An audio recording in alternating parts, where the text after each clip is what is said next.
I'm not teaching, I am publicly learning. But hi and welcome to Learning for the Life in the UK test part 296.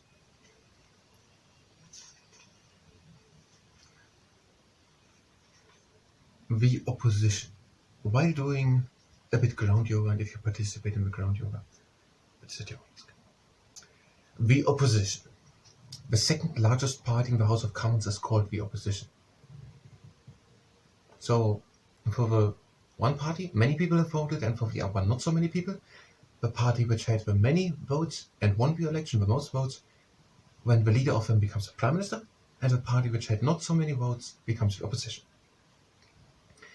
The leader of the opposition usually becomes prime minister if his or her party wins the next general election. What? The leader of yes. So the opposition also has a leader. That is the leader of the party. And now the leader of the party which wins becomes prime minister most of the time. So if the leader of a party was the leader of opposition for a couple of years, and now the opposition party wins the next election, he or she becomes prime minister. The leader of the opposition leads his or her party in pointing out what they see as the government's failings and weaknesses. So basically, the whole thing which the opposition is doing is to look for errors and point them out. So we're looking where the government has failed, or where it could have been done better, and all we're doing basically is just making look there. But one thing you did not so good. So that is basically the task, or what the opposition is doing. One important opportunity to do this is at Prime Minister's Questions, which takes place every week while Parliament is sitting. So the Parliament, they're always sitting now, it means that the Parliament assembles. So once a week the whole Parliament comes together.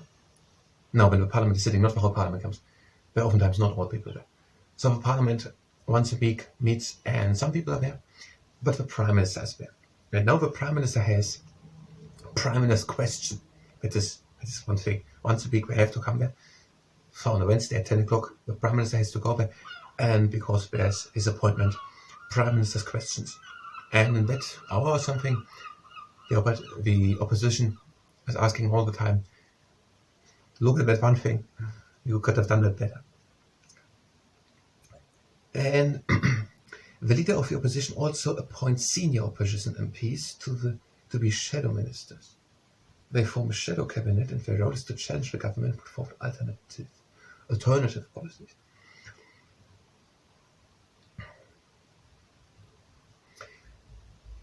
So the leader of the opposition party, of the second largest party, also selects 20 people and says, you are the shadow minister for education.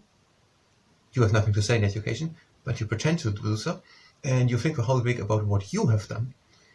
And next week we are going to meet or something like that, and when we put forward what you think what we could have done better in education. So the opposition is there to check that the other party is not sleeping there and doing the whole week nothing, but they challenge them all the time, looking where could they have done something better.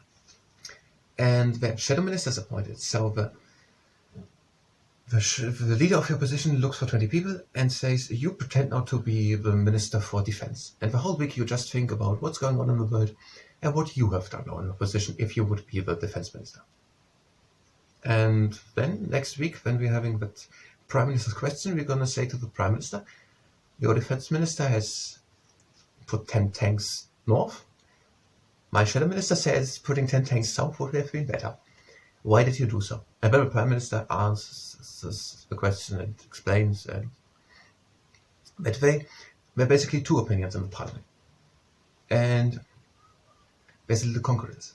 So it's not just one resting all the time, but there's a concurrence, and the party which is leading the government has to work every day that not the other party in 5 years is much better, and that they're having much better ideas, and that we're working much better, and when we're losing the election.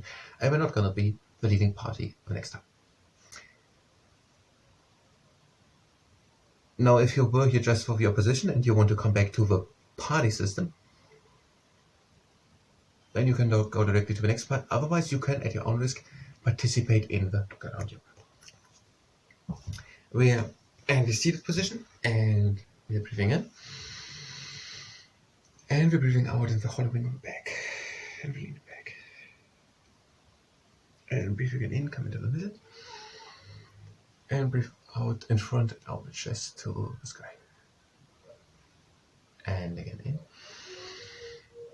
And out, hollow the chest. Again in. And out. And again in. And the last time out and back. In into the middle. And out and in front. And in into the middle. And now we're doing circles. We go in front and back. When we're back, we're making a hollow of the back, around back, and in front, we're opening the chest to the sky. We're breathing in when we go in front, and out when we go back. And the last round, breathe in front, open the chest, and out and back. And we're changing the direction. Breathe in and out the chest. And out and go back. And again in and in front. And out and go back. And last round in and in front. And out and back. And we're coming to one back. Now we're breathing in. And out we bring the head to the side. Breathe in again into the middle. And out over to the other side. In again into the middle. And out the second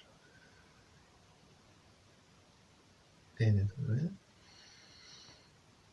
And out over to the side. In into the middle.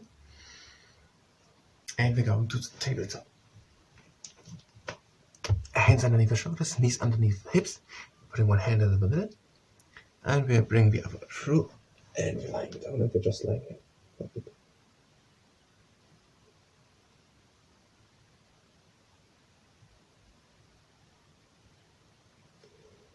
And we're coming up again, the other hand into the middle, and we're bringing the other arm through.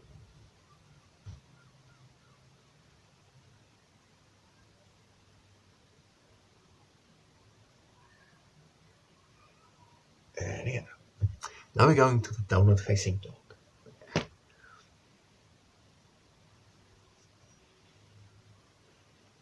Try to make a straight back. Now bend the right knee and straighten over the left leg. Then breathe in and change, and out and stretch on the right leg. Again in, and out, changed. And again in, change. Again in and change. Then in, both legs straight at the same time. Now we're coming up onto tiptoe. Straight back. And again down the face. Now we're walking in. And we're doing the same. We're bending the right knee, and we're stretching the left leg. Breathing in and changing. And out, and only the right leg straight. And breathe in and change. And out. Again in and change. And out.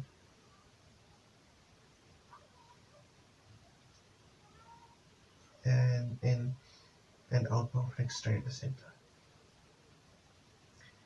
Now we're breathing in, and we're opening the right arm to the sky. We're bending the left knee and looking over the right shoulder to the right hip.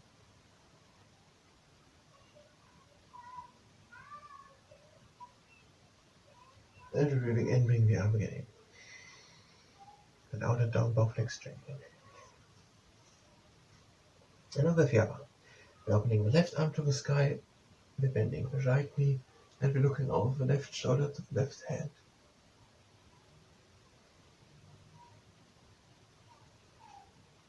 And bring again the arm in. And out, both legs straight. Now, we're making a little space between the feet. We're breathing in, and we're going down the back. And breathe in, come again. Shift the weight to the heels. And breathe again in, and go down. And hold it up. And in, breathe in, down, and out and up. Now we're taking hold on the elbows, and we're just swaying gently, and we're rocking from side to side.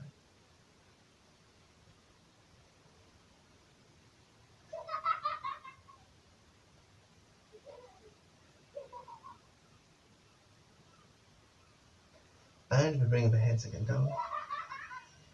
We're walking in front to the downward facing dog.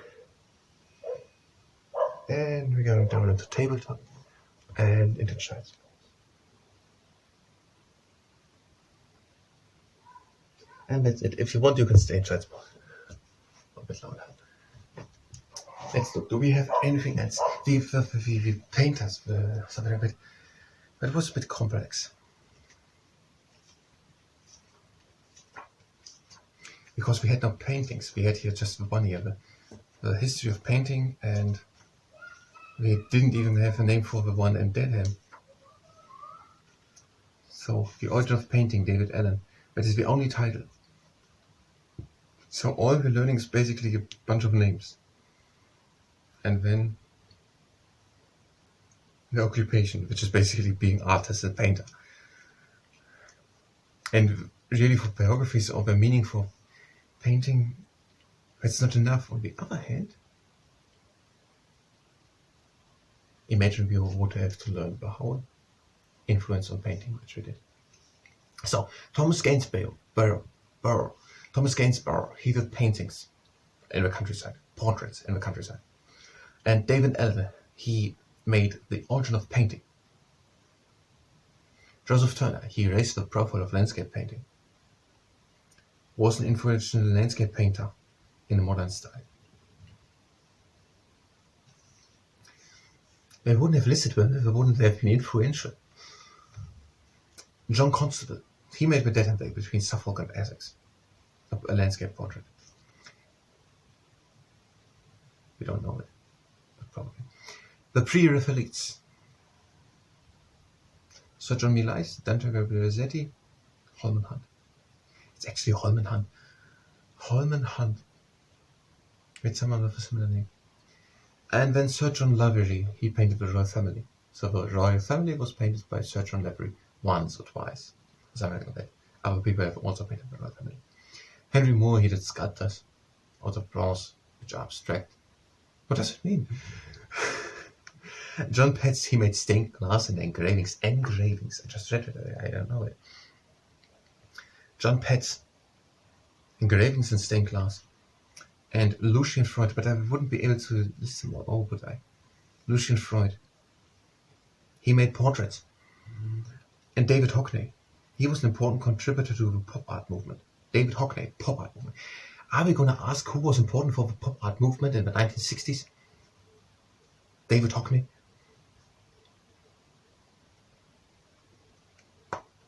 That's it. I thank you very much, and next time.